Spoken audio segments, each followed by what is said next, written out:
All right, I'm hoping that this video will be a little bit shorter than the last two, but I can't promise anything. I tend to ramble, but we're gonna do a little bit of recap in this video, not much, just in this first slide, and then we're gonna jump right into the myth of Oedipus and Prometheus, and we're gonna talk about how Nietzsche sees both of these as expressions of Dionysius, right, or Dionysian elements in them, right, which is bringing forth a new worldview, right, different from that of the Olympian gods, right, the Homeric worldview that we talked about in earlier videos. So this is a new way of answering the horrible truth of Silenus, right, one way of answering the transitoriness of existence, the unbearableness of suffering of existence. Art helps us do this in different ways. And so this video, like I said, will focus on the myth of Oedipus and the myth of Prometheus. Again, Nietzsche sees these as archetypal examples of a sort of a new ethos, a new worldview that was arising and was embodied in new art, the Greek tragedy. So we ended the last video with this point that Nietzsche saw in Greek tragedy both Apollonian and Dionysian elements. The Dionysian element was the chorus. For him, it was an expression of embodied spirit, which orders. The chorus was a Dionysian expression, embodied spirit, which ordered the Dionysian drives, these primal natural drives, orders them in the Apollonian tragic play, right? So the chorus is the Apollonian, the primal urges, and the plot, the action, and all that is sort of the orderly dream image Apollonian element of Greek tragedy. Okay, if you really want to get a full understanding of Nietzsche, I highly recommend if you aren't already familiar with Greek tragedy, you should at least watch one on YouTube. I know there's a really good one, I think, from Oxford. They have a Greek tragedy department, a Greek theater department, whatever. I know they have a version of Prometheus Bound I saw years ago. It's probably still up, and maybe I'll even put a link to it in the video. But you should watch at least one to get a sense of what Nietzsche's talking about here, and try to imagine yourself in an audience, right, an ancient Greek spectator, and you're watching this play. Right, so again, he thinks that this ability to combine both these elements so effectively and so in such a way that's complementary, it separates Greek tragedy from the epic poetry of Homer by a wide gap, right? So he thinks that this is sort of pinnacle of Greek art, and it kind of goes downhill from there, we'll see. Probably not in this video, but eventually when we get to probably the next video, when we talk about Euripides and some of the later tragedy and the birth of comedy and the comic. But again, for Nietzsche, the Greek tragedy is the pinnacle. We recognize in tragedy complete stylistic opposition. The language, color, flexibility, and movement of the dialogue fall apart into two entirely separate realms of expression, into the Dionysian lyrics of the chorus on the one hand, and the Apollonian dream world of the scene on the other.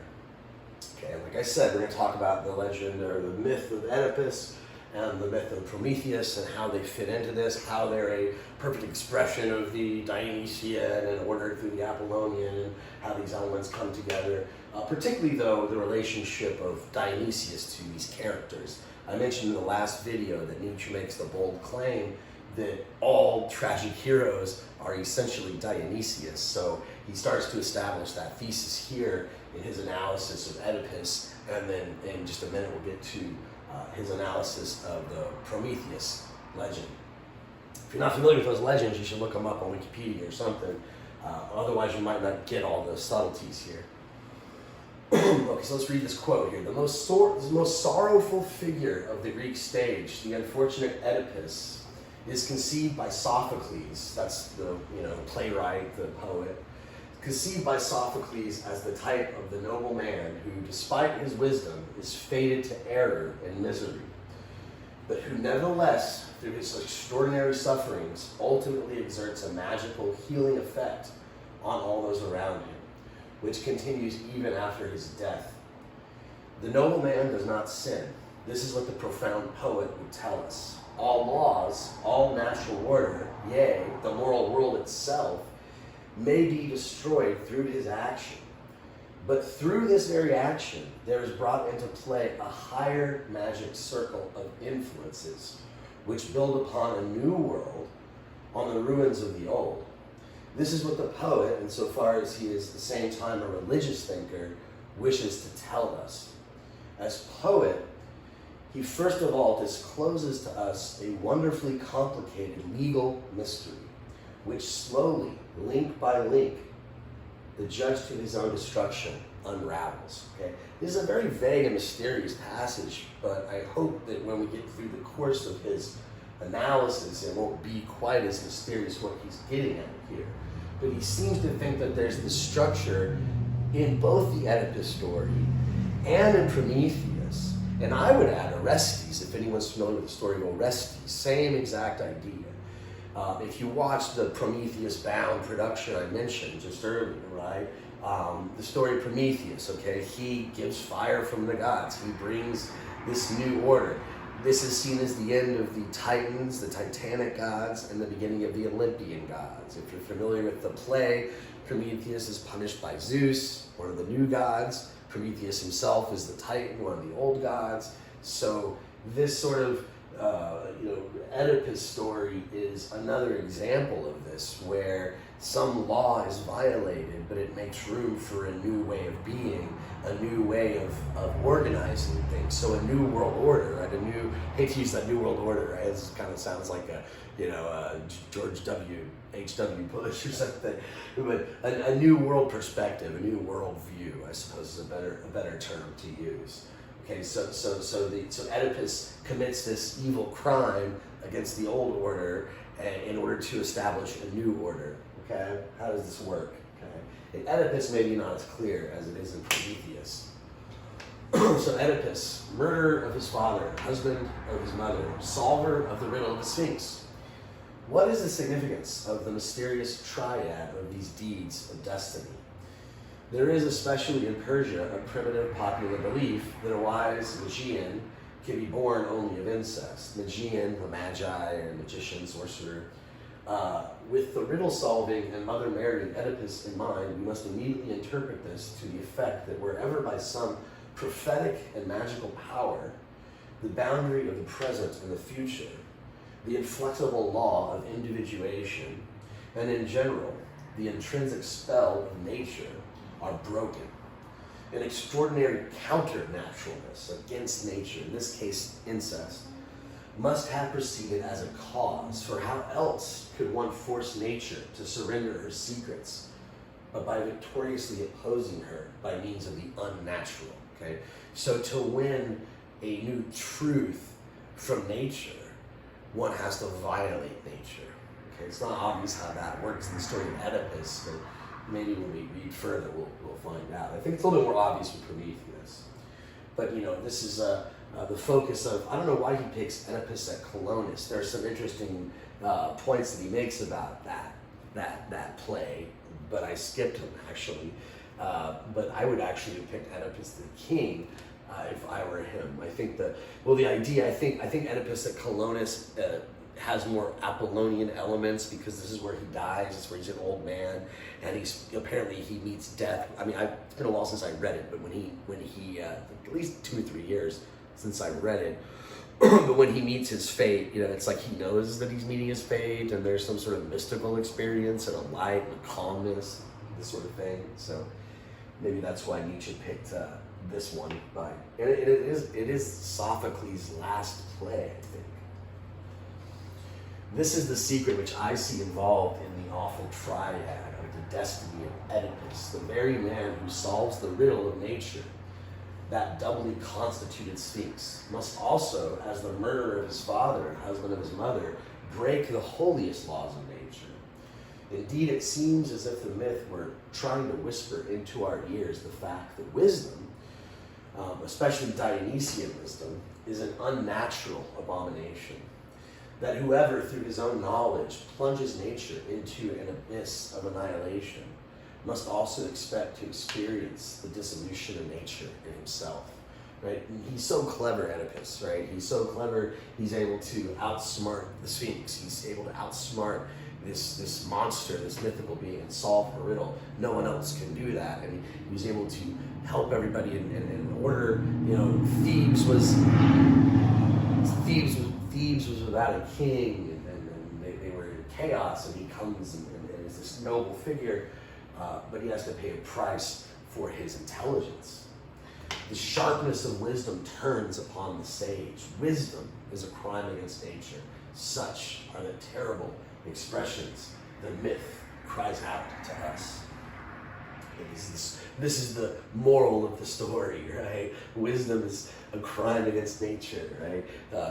Once we learn and we innovate, and I guess that if we tie technology to science and we tie technology to wisdom, surely this is pretty obvious that perhaps it's true. One has to violate nature and extract from it and use nature in ways that are sort of maybe not inimicable to nature as it is naked, right? As it is given to us. Okay, so here we move on to the story of Prometheus. We'll cover Prometheus and then we'll call it quits and save the rest for the next few videos, right? Still have quite a few more videos to go here, quite a bit more material to go, but I don't want to dwell on this too much, so let's jump in and see how the story of Prometheus fits this sort of pattern that Nietzsche seems to see in all the tragic heroes. Now, Prometheus is not man, he's a titan, he's a god, but man rising to the level of the titans. Okay, so I suppose we humans made a pact with this deity, this titan, right? He gave us fire. He sympathized with our situation. Man, rising to the level of the titans, acquires his culture by himself and compels the gods to ally themselves with him. Because in his self-sufficient wisdom, he holds in his hands their existence and their limitations. The most wonderful thing, however, in this Prometheus fable, which according to its fundamental conception is an essential hymn of impiety, is the profound Aeschylean yearning for justice. Right? So even though it's a hymn of impiety, we violated the gods by getting fire. Right? Zeus was really pissed off at Prometheus for helping humans by giving us fire, the ability to use fire. So it's really a story of impiety, of sacrilege, right? But at the same time, there's a yearning for justice. Perhaps that's the Apollonian element to the story. The infinite tragedy of the bold individual on the one hand, and the divine necessity and premonition of the twilight of the gods, in this case the Titans, twilight of the older gods, on the other, the force in these two worlds of suffering operating to produce reconciliation, metaphysical oneness, all this strongly suggests the central and main position of the Aeschylean worldview. Aeschylus, he wrote Prometheus Bound. Actually, a lot of scholars don't think that was him, but he gets the attribution for Prometheus Bound. He wrote the Oresteia, right? The libation bearers, Agamemnon, and the Orestia. Eumenides is the third one, the trilogy. So Aeschylus is one of the earlier tragic poets. Sophocles is the second. I suppose he was using Sophocles as a reference point to Oedipus. Now we're getting to Aeschylus. I guess we're going backwards. But this Aeschylean view of the world, which see Moira, right, fate, the eternal justice enthroned over gods and men, right? So we've got this tension in the story of Prometheus between this violation of the gods, the new gods, the violation of the Olympic gods by the stealing of fire and giving it to men, but at the same time a yearning for justice, right? Throughout the play, if you watch that play Prometheus Bound, or read it, throughout the play, there's a cry for justice, that he's being punished unfairly for doing something that was innocuous in his view. It is not entirely improbable that this myth has the same characteristic significance for the Aryan genius that the myth of the fall of man has for the Semitic. And the two are related like brother and sister. So he sees a parallel between the story of the fall from the Old Testament and the story of Prometheus, right? He sees it as a violation of nature, sort of stealing, or obviously the Semitic story of fall of man is different from sort of, and Aryan here should not confuse you, right? I mean, it's probably going to throw a lot of people off. Of course, Nietzsche's got a bad reputation already. His connection to Nazis and all that stuff. He would have hated the Nazis, by the way, if you look it up and you know Nietzsche. To be fair, I think there's a lot of stuff in his philosophy that certainly would have gotten the National Socialists excited, but there's also a lot of stuff that definitely wouldn't have been. But that's something for another video.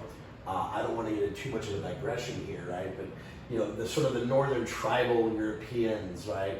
The ones that sort of were the space that were barbaric seeming ones to the Greek. They sort of maybe Nietzsche sort of attributing this Promethean story more to them, and but he sees parallels. They're related like brother and sister. The presupposition of the Promethean myth, so here's the difference, is the transcendent value which in naive humanity attaches to fire as the true palladium of every rising culture.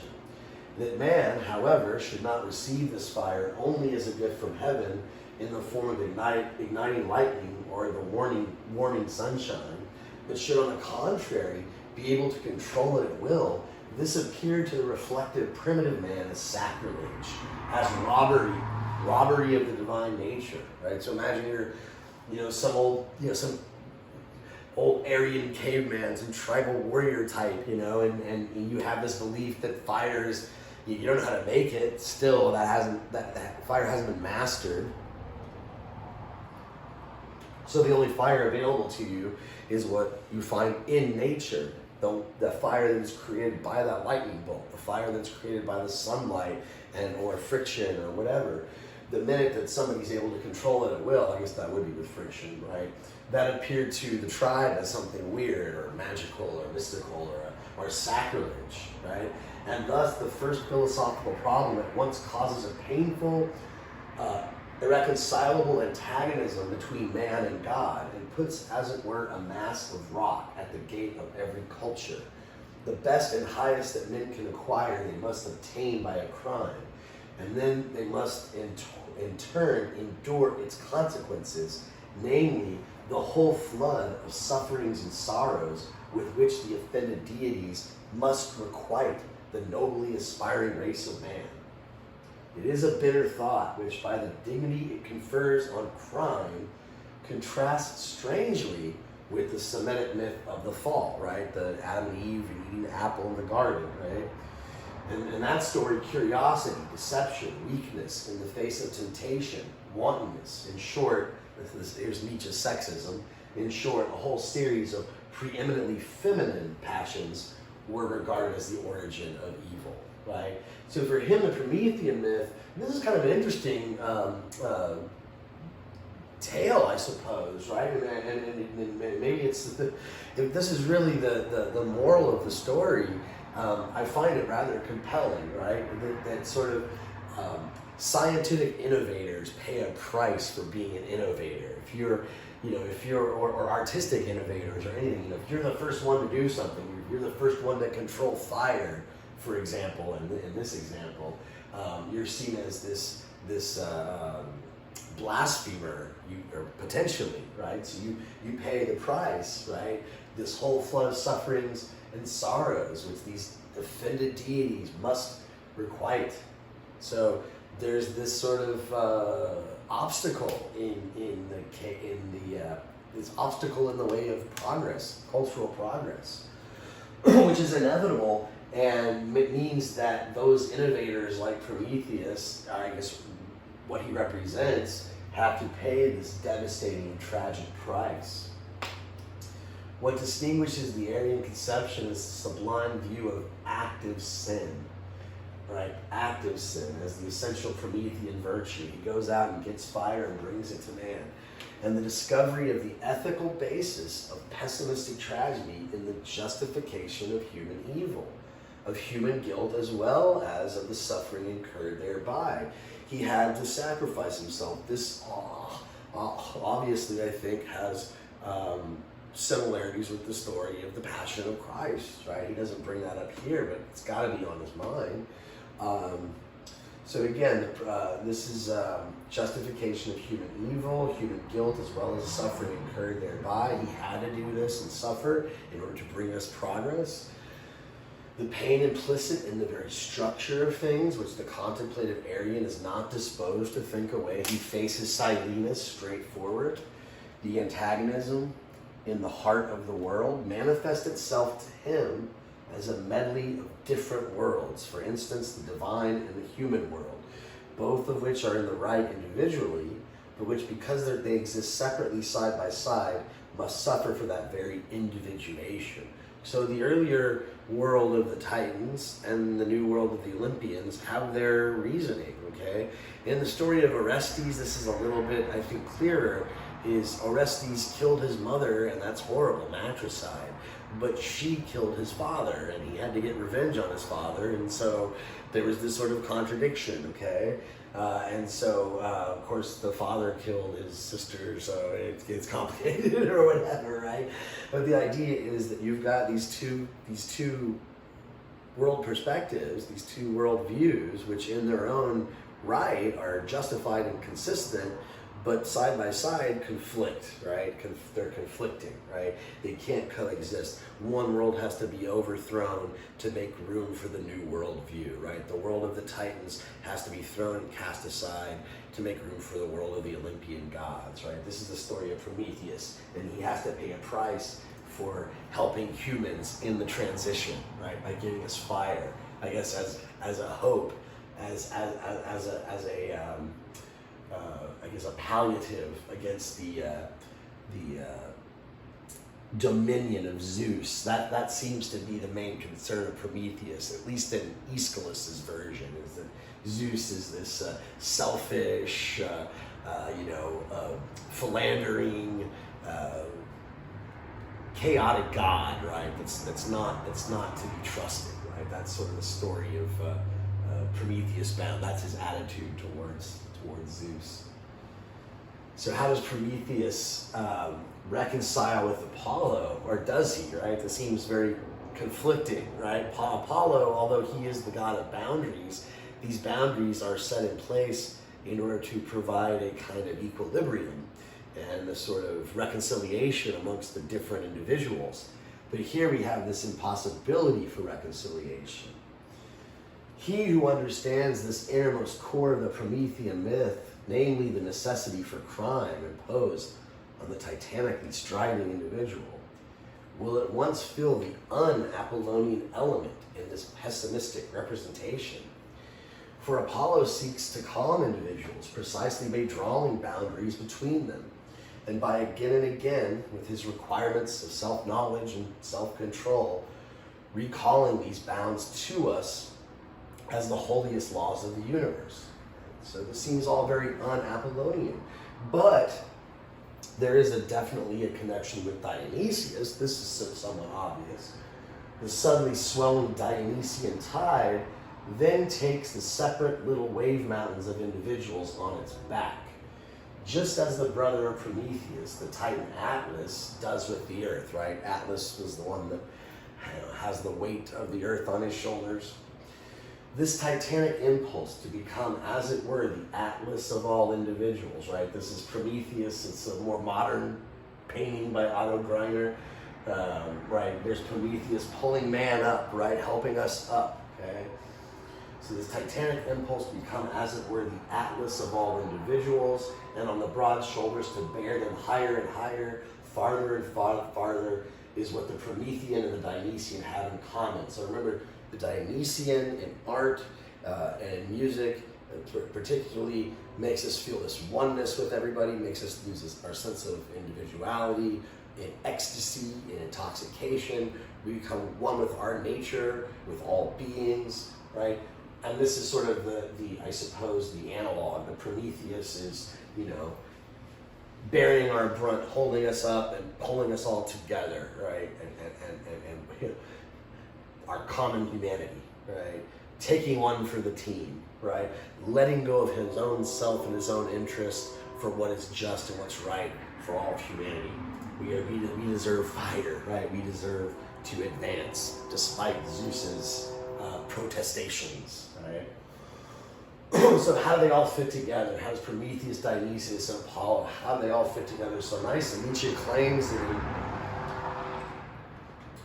in these tragic stories and the performance of these tragic stories in the Greek theater, that all these elements sort of coalesce. The Dionysian and the Apollonian coalesce. They all fit together and merge wonderfully. So how does this work in the story of Prometheus? Well, in this respect, the Aeschylean Prometheus is a Dionysian mark.